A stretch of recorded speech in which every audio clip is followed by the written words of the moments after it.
Dando continuidade à criação do nosso serviço de produto, o último passo que nós fizemos foi colocar uma validação no cadastro de produtos, para que as informações aqui respeitem o padrão estabelecido pela nossa aplicação. Só que agora nós temos um pequeno problema. Com essa validação, nós temos aqui uma resposta quando o usuário que está chamando a aplicação não atende os requisitos de formatação de cada campo ali no JSON, temos uma resposta gigantesca aqui falando todos os possíveis erros que teve nessa requisição. O nosso passo agora vai ser configurar Global Exception Handler, ou seja, alguém para gerenciar essas exceções e formatar uma resposta para que fique de uma forma um pouco mais amigável para quem está consumindo a nossa aplicação. Bacana? Bom, para fazer isso, vamos utilizar aqui, vamos parar a nossa aplicação. Eu vou aqui na parte de pacote de API, eu vou criar um novo pacote que vai se chamar Handler. O primeiro passo é construir uma classe que represente esse erro, tá? Então, eu vou criar aqui uma nova classe Java.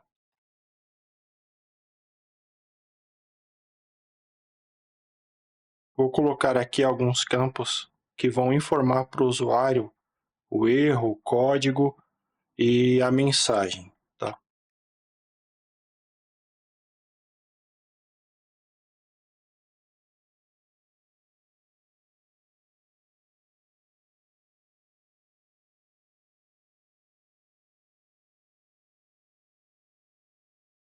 Bom, isso daqui já vai fornecer para o usuário que está chamando a nossa aplicação o status, né? Com o status code. Vai também fornecer um código ali do erro para ajudar ele a identificar o que foi estar dando errado naquela chamada. Uma mensagem amigável. E eu vou acrescentar aqui também os campos que está acontecendo o erro, tá? Para ficar de uma forma bem amigável e quem consumir isso via um front-end consegue tratar essa resposta a indicar para o usuário da tela ou para o usuário do aplicativo de smartphone qual é o campo exato onde ele está errando na informação. Então eu vou criar aqui uma lista e eu vou utilizar o nome dessa classe como field e passar como fields aqui. Essa classe field eu vou utilizar para mostrar o erro de cada campo enviado. Como ela vai ser utilizada somente dentro desta classe API Error, eu vou criá-la como uma classe interna. Dentro dela eu vou ter praticamente duas propriedades, que vai ser o name, que é o nome do campo que está dando erro, e a mensagem. Vou utilizar aqui as anotações do Lombok para ajudar, né? A gerar os métodos getter e setter.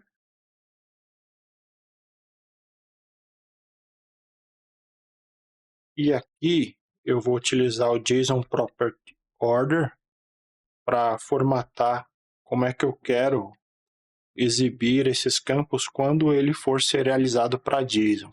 Então, eu quero exibir primeiro o name, depois o message. Aqui na nossa classe principal, eu também quero fazer um construtor a mais para facilitar a criação, tá, dessa classe. Primeira coisa que eu vou fazer é anotar ela com a @data. O Lombok vai nos prover já os métodos getter, setter, mas eu vou forçar aqui o construtor vazio, né, no args constructor, e o construtor com todas as propriedades. E também vou definir aqui a ordem de exibição quando isso for serializado para JSON. Então, eu quero que exiba primeiro o status, depois o código, depois a mensagem e, por último, os fields. Certo? Até aqui, tudo tranquilo, nada demais, é uma classe comum. Vou criar aqui também um construtor que só recebe 3 propriedades. Eu vou utilizar aqui o atalho Alt Insert, que ele me permite abrir esse menu aqui do IntelliJ, onde eu posso criar um construtor de uma forma mais rápida. E aqui eu vou escolher code e o status e o code, certo? Criou aqui com o status ou code, eu vou só inverter aqui. Vou inverter para ficar assim. E vou receber mais um parâmetro, que é uma runtime exception, que é uma exceção genérica. E aqui eu vou definir que o message vai receber da runtime o getMessage e o fields ele vai receber um ArrayList vazio. Dá para fazer assim, ó. As new ArrayList. Receber um ArrayList vazio. Eu vou criar outro construtor que recebe somente os fields. Vou fazer o seguinte: status, eu vou colocar http status no code do Spring Framework, aliás, status embed request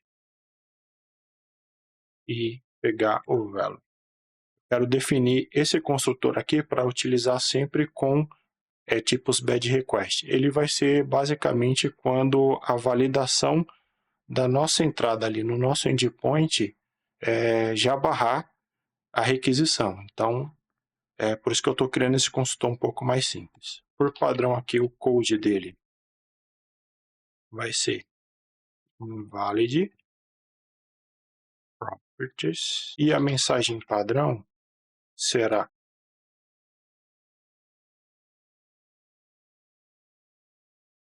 daqui vai ser um bad request padrão para nós.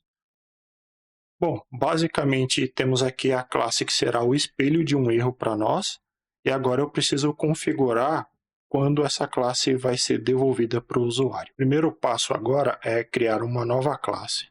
Eu vou chamar ela de HTTP Exception Handler. Essa classe eu preciso anotar ela com advice, com controle advice. Agora, cada método dessa classe será responsável por tratar um tipo de erro. O primeiro que eu vou tratar é um erro genérico, tá? Então, eu faço um método aqui, tem que ser público. Ele vai devolver um response int. Por enquanto ainda vou colocar assim, runtime exception handler. Ele vai receber uma runtime exception e eu preciso anotá-lo com exception handler e passar para ele o tipo de exceção que ele está lidando. Isso daqui é um padrão já do Spring, tá? O Spring vai fazer com que quando algum erro não tratado da nossa aplicação, que seja de uma runtime exception ou uma classe derivada dela, seja lançado, desde que ele não seja tratado, ele vai cair exatamente aqui. E é onde nós vamos transformar o erro no formato que a gente quer entregar para o usuário. Nesse caso, eu vou criar uma nova API error. Aqui eu vou passar a exception, que aqui está com o nome de a variável da exception. Vou passar o code como operation failed e passar o status code, tp status, como bad request.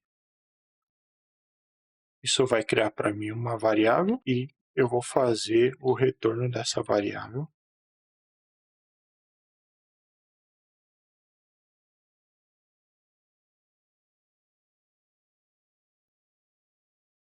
E no corpo eu vou passar o meu API error. Como eu sei que eu estou devolvendo uma API error aqui, eu posso colocá-la aqui no tipo do retorno. Então, qualquer erro genérico que não for tratado, que derive de uma runtime exception, vai ser convertido para nossa classe API error e passando que é uma operação que falhou com o status padrão bad request. Por isso que nós criamos esse construtor aqui, ó, que recebe uma runtime exception, para facilitar já na criação. No próximo método, eu quero lidar com a nossa exceção de domínio, que é da onde todas as regras de negócio vão ser lançadas. Para isso, eu vou criar aqui uma exceção para a gente já mapear ela. Eu vou criar aqui em domain um novo package chamado exception e vou criar aqui uma classe chamada domain exception.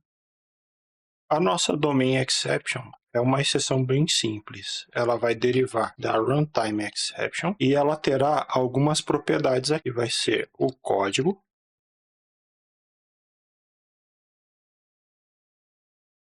uma mensagem e um status. Como essas propriedades são final, elas só podem ser criadas no construtor da nossa classe. Então eu vou criar aqui, usar a anotação require args constructor, que vai criar um construtor com todos esses parâmetros para nós. E vou deixar ele protect, ou seja, só quem pode acessar esse construtor é a própria classe ou uma classe derivada dela, que estenda essa nossa domain exception. Eu quero anotar com @getter para ele gerar o getter de todas essas propriedades aqui. Isso aqui já é o suficiente, a gente não vai lidar com essa exceção agora, mas vamos deixar já configurado no nosso exception handler para lidar com ela. Então, voltando aqui no exception handler, vou fazer basicamente a mesma coisa. Vou anotar com a @exceptionRender, colocar a domain exception, que é a nossa classe de exceção, e vou devolver um response entity, que vai ser um API error, e vai ser o domain exception handler, o nome do método. Ele vai receber uma domain exception, e aqui eu vou transformar ele no nosso erro. Vou criar a API error. Aqui eu vou passar o status, o código e a mensagem. Também preciso passar uma lista de campos. Nesse caso não tem. Eu vou passar uma lista vazia. Vou criar aqui o meu API erro. Vou utilizar a propriedade que vai ter o status como uma escolha de status HTTP. Quando nós formos utilizar essa exceção nos nossos serviços, você vai perceber o uso desse campo status. Por hora, eu vou utilizar a classe optional, quero esse método off_able para eu tratar caso seja um tipo nulo. Do meu HTTP status, eu vou utilizar o método resolve e de dentro dele eu quero pegar o status. Se eu passar um status conhecido por esse enumerador que o Spring já me entrega, que contém todos os status codes utilizáveis conhecidos, ele vai trazer o status code corretamente. Caso ele não traga, eu vou definir, ele é um HTTP status internal server error. Fazendo isso, ele vai me devolver um HTTP status. Eu vou retornar aqui o response ent status e usando meu HTTP status e no corpo eu vou passar o meu erro com um código um pouco grande, mas é bem funcional. Então, explicando novamente, né? Eu criei a minha classe aqui, passando as informações que vêm de dentro da minha exceção, da minha domain exception. Dentro da minha domain exception, eu tenho um campo status, que eu vou passar um status numérico, e vou resolver ele através da HTTP status que é me entregue pelo próprio Spring. E com isso eu consigo manipular o status que vai retornar o erro de dentro da minha exceção. Devolvo ela aqui com a resposta. Agora eu quero tratar de fato quando houver um erro de validação. Então eu vou criar um método para a gente lidar com erros de validação, que são exceções lançadas pelo próprio Hibernate Validator, tá? Que é a biblioteca validation do projeto Spring. E aqui, como é que eu vou saber lidar com esse erro, com essa exceção? Se nós analisarmos um pouco da resposta que o Spring nos deu como padrão, você vê que tem bastante informação aqui. Em algum lugar, ele mostra para nós a exceção que foi lançada. Aqui, ó. Essa exceção foi lançada quando houve um erro de validação. Então, é essa exceção que nós precisamos tratar para formatar a nossa resposta. Então, voltando aqui, vamos criar o nosso exception handler e vamos tratar a method argument not valid exception.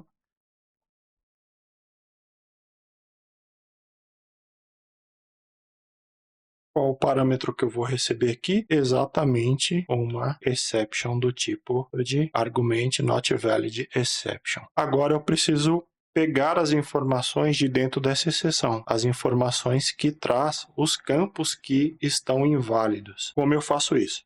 De dentro da minha exceção, eu tenho aqui um getBindResult. Esse getBindResult eu tenho como pegar os campos de erros com o método getFieldErrors. Como ele nos retorna uma lista, eu posso fazer um string com essa lista. Ao utilizar o string, eu consigo utilizar o nosso map para transformar essa classe em uma outra classe, fazer praticamente um parse aqui, passando as informações dessa classe para a classe que eu preciso.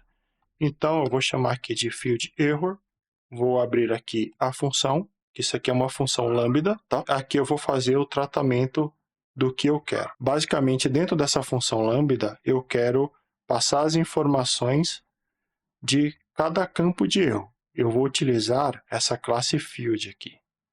Vou colocar aqui também nela um método builder para ajudar a construir ela de uma forma mais simples, tá?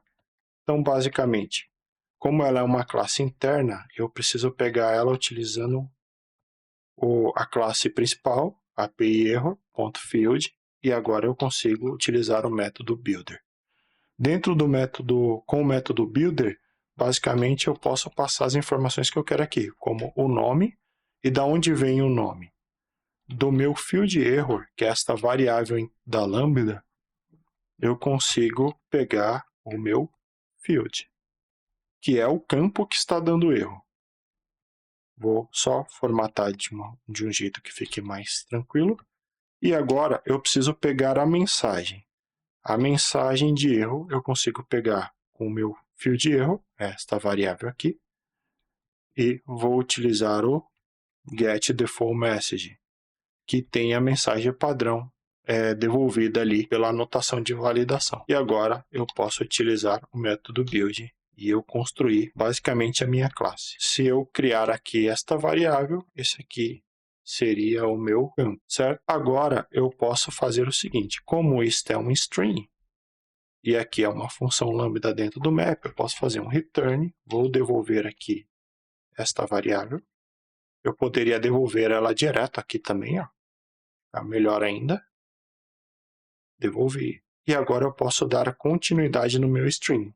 Nesse caso, eu não quero fazer nenhuma transformação, eu quero apenas coletar como uma lista. Então eu faço um toList. Isso aqui vai me devolver uma lista de campos de erro. Agora eu posso criar a minha API error e eu vou passar esses fields. Como eu criei um construtor padrão, eu posso só passar os campos.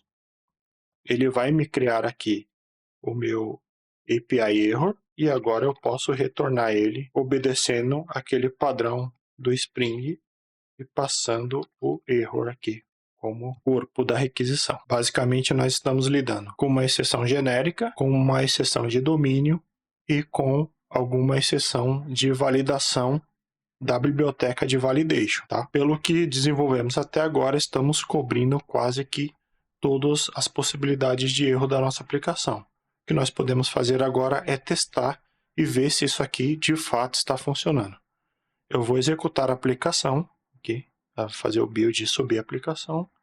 Eu tenho a requisição aqui passando o nome do produto como null, que na nossa validação é preciso passar uma string com no mínimo 3 caracteres, e eu vou fazer a requisição novamente e vamos ver como é que essa resposta aqui vai retornar para nós agora. Ó, basicamente, formatado do jeito que nós queríamos. Passando o status aqui, é o status da requisição, que é o 400.